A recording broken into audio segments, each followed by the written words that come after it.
Vamos com as notícias do Legislativo. O Parlamento Jovem chegou ao terceiro encontro presencial da 8ª edição do programa. E os participantes agora têm a missão de elaborar projetos de lei que vão ser discutidos e votados nas próximas etapas da iniciativa. Depois da posse e da eleição da mesa diretora, chegou o momento de colocar as ideias no papel. Reunidos na Câmara Municipal, os jovens parlamentares deram início à elaboração de projetos de lei em equipes temáticas formadas por 3 ou mais participantes. Uma dinâmica que reproduz o trabalho das comissões permanentes da Casa. Hoje em dia a gente está trabalhando com projetos que são coletivos, simulando a ideia de comissões temáticas de vereadores. Então cada um dos jovens vereadores vem com uma ideia dentro de um tema que já foi sorteado.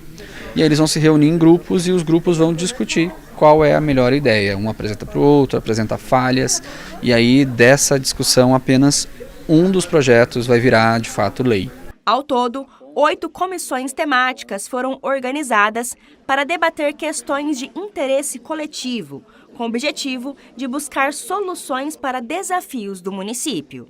Todos os temas são temas assim, que são urgentes e são muito importantes. Então a gente tem um grupo para discutir educação, trabalho e renda, meio ambiente, né? Tem comissão também sobre ciência, tecnologia e comunicação. Então são todos temas que são do nosso cotidiano e que são estratégicos para pensar a cidade. A lição de casa foi feita com antecedência. Cada jovem chegou ao encontro com sugestões já preparadas e durante as oficinas, os integrantes precisam debater as diferentes ideias e construir um consenso. Eles estudam tanto funções básicas, né, de governo, estrutura de governo, função de vereador, quanto a gente tem lá na trilha de aprendizagem um momento que a gente instiga para, olha, vai pensando qual seria um projeto que você gostaria de propor.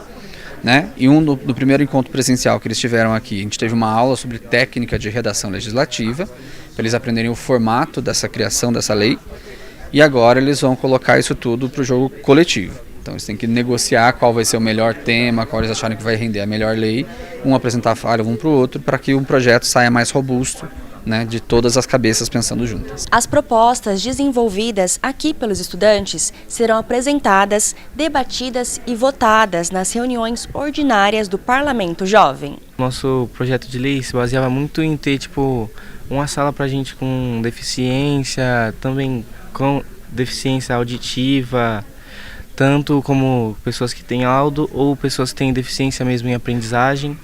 Aí a gente estava pensando em criar uma sala para que elas pudessem ter um atendimento melhor, um tratamento mais específico como estudo, porque estudo é um direito que qualquer pessoa deve ter, né? E às vezes as pessoas não, dão essa atenção necessária para quem tem dificuldade. Aí nossa ideia era baseada nisso. Eric, qual o tema do grupo de vocês e qual o principal foco do projeto de lei que vocês estão elaborando? Estamos focando mais no meio ambiente, mas o tema geral é meio ambiente e infraestrutura. E você falou um pouco para mim que é sobre o descarte irregular de lixo. Como que vai funcionar? Vocês estão conversando ainda, mas como que vocês vão fazer para funcionar esse projeto de lei? Então, a comunidade irá levar o lixo praticamente nas escolas, que quando o projeto for aceito, as escolas vão usar algum meio de transporte para levar tanto o lixo da escola e da sociedade também para uma associação que faça esse descarte corretamente e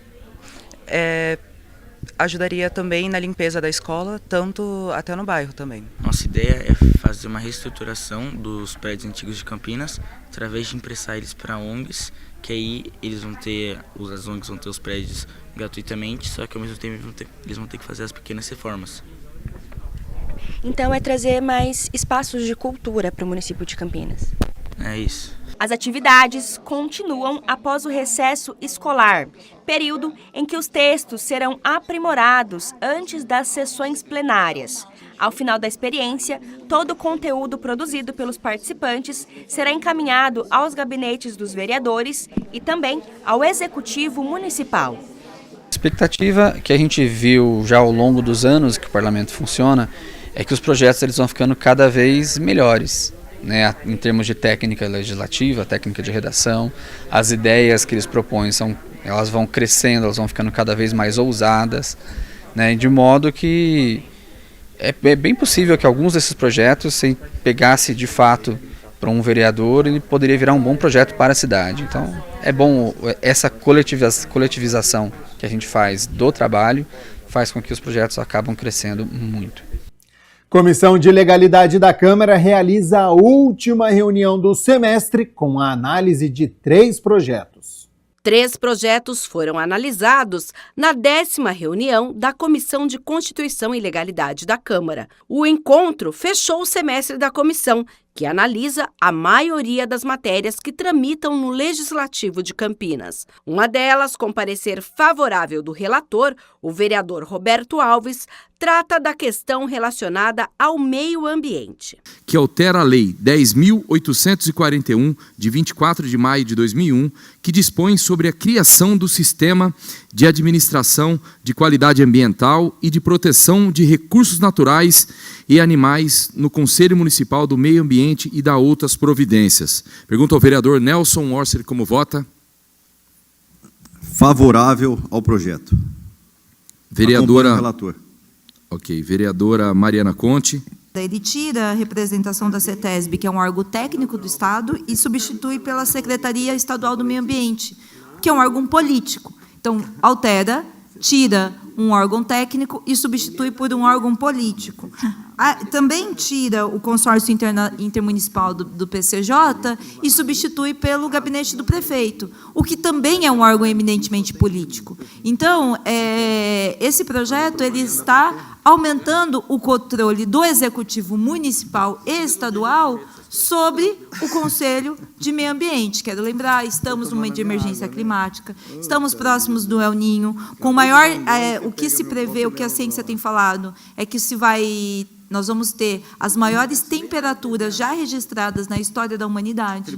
Nós estamos num momento em que defender o meio ambiente é fundamental e a participação dos conselhos é crucial nisso. Embora reconhecendo que a incorporação dos povos indígenas é importante, eu voto contrário e entendo que a gente precisa debater isso, entendo que nós precisamos apresentar emendas e precisamos debater, porque a gente precisa da representação técnica e não política no Conselho de Meio Ambiente. Vereador Felipe Marquesi, como vota o item 1?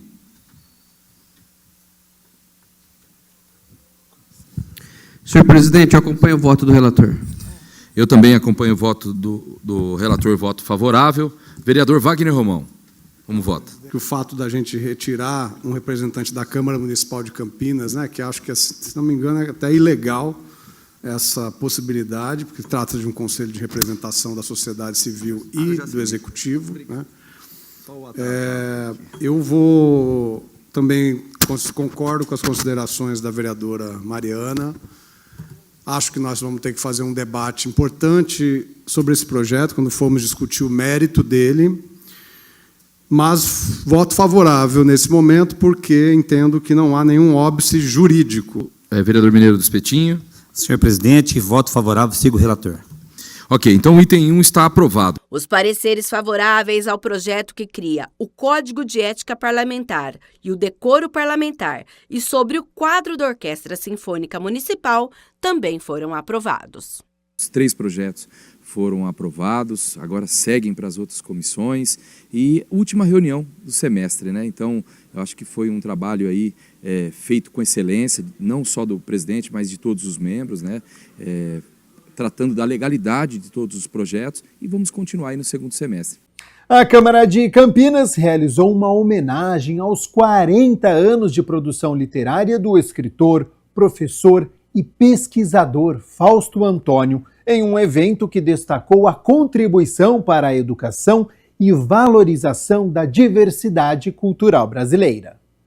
A iniciativa da homenagem foi da Frente Parlamentar da Educação, presidida pela vereadora Guida Calisto, em comemoração aos 40 anos de produção literária do escritor, professor e pesquisador Fausto Antônio. Fausto é um escritor aqui da cidade de Campinas e hoje a gente vai poder, nessa reunião da Frente Parlamentar, conhecer um pouco da sua obra. Reconhecido por obras que dialogam com a educação, a cultura e as relações étnico-raciais, Fausto Antônio construiu uma trajetória marcada pela pesquisa e defesa da representatividade da população negra na leitura e no ensino. Bons momentos, é uma alegria participar desse momento. Antes da minha intervenção mais copiosa relativa à minha produção, eu quero agradecer vivamente o mandato da vereadora Guida Calisto pela homenagem que diz respeito ao meu trabalho, mas é extensiva à literatura negro-brasileira. Há um vazio, uma invisibilidade muito grande no tocante à produção feita por negros e negras na sociedade brasileira, e um mandato comprometido com a luta antirracismo tem, evidentemente, que se ocupar também dessa realidade. Então fica aí meu sentimento de gratidão, o reconhecimento, e ao mesmo tempo falo da minha produção, mas de modo extensivo a esse campo denominado de literatura negro-brasileira, ou literatura afrodescendente para muitos, ou literatura afro-brasileira. Durante o evento, o público acompanhou apresentações artísticas que celebram a diversidade cultural. Um cântico novo, cantai ao Senhor. Um cântico novo, cantai ao Senhor.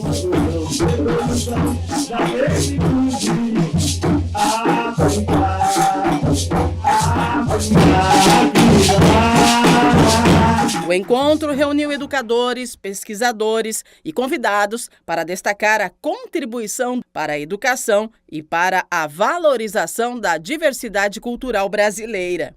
Fausto Antônio também apresentou alguns dos principais livros publicados ao longo de 4 décadas de carreira. E o futuro está aqui, no reino da Carapinha, que é o Brasil do futuro.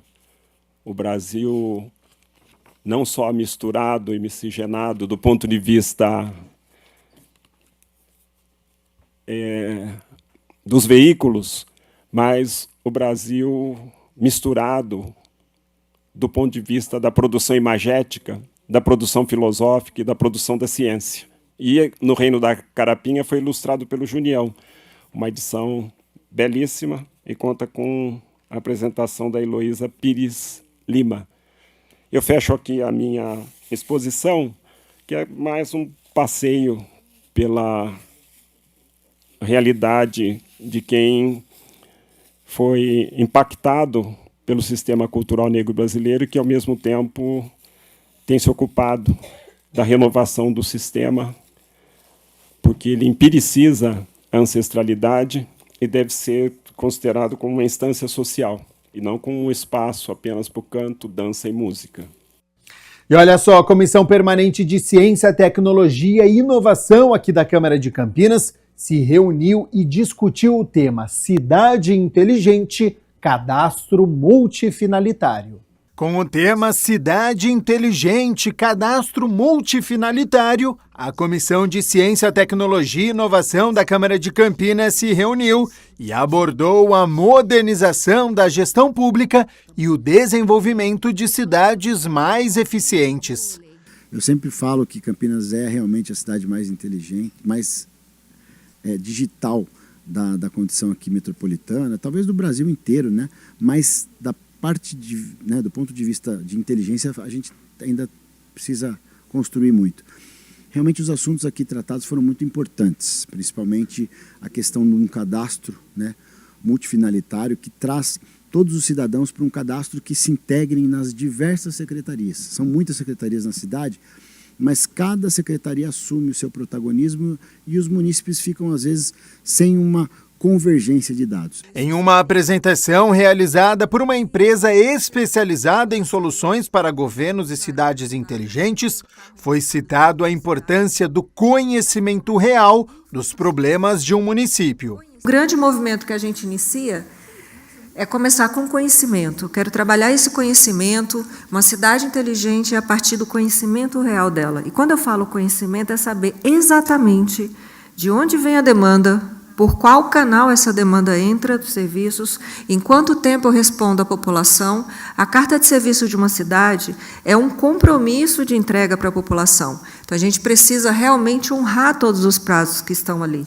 E, a partir daí, eu tenho o entendimento de quanto o serviço público está realmente custando para a população, a partir desse mapeamento. Então, a grande dificuldade é a gente não conhecer essa população. Um aprimoramento entre comunicação do poder público e o cidadão. A gente vive hoje na era da comunicação, né, presidente? Então, a comunicação e a relação com o cidadão, ela tem que ser efetiva.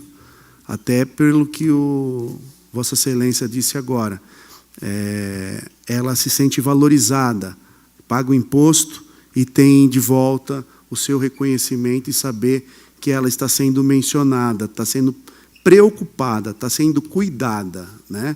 Que o poder público existe o mandato ele tem prazo de validade, mas a política de Estado ela tem que permanecer. O cadastro multifinalitário cria condições para uma administração conectada às necessidades da população. Na prática, para pensar por que me chama a atenção e eu gosto desse tema. Se você hoje pensar assim, Igor, nós temos 33 secretarias e nós temos 33 bancos de dados. É como se tivesse 33 prefeituras que não se conversam entre si dentro da cidade. E o cadastro multifinalitário é o esforço de uma empresa ou de uma gestão unificar tudo isso paralelamente, sem influenciar nas políticas públicas de cada secretaria, mas para que se faça uma sala de situação onde nós, junto com a gestão municipal, possa fazer alguns indicativos. Na prática, a pessoa vai lá numa porta de entrada do cadastro único, que é um CRAS do município. Ele fez o cadastro, está numa situação difícil, vim aqui, o que tem para mim? Por que o cara, tendo essa característica, estando dentro, ele depois tem que ir lá na Sanasa pedir a conta social?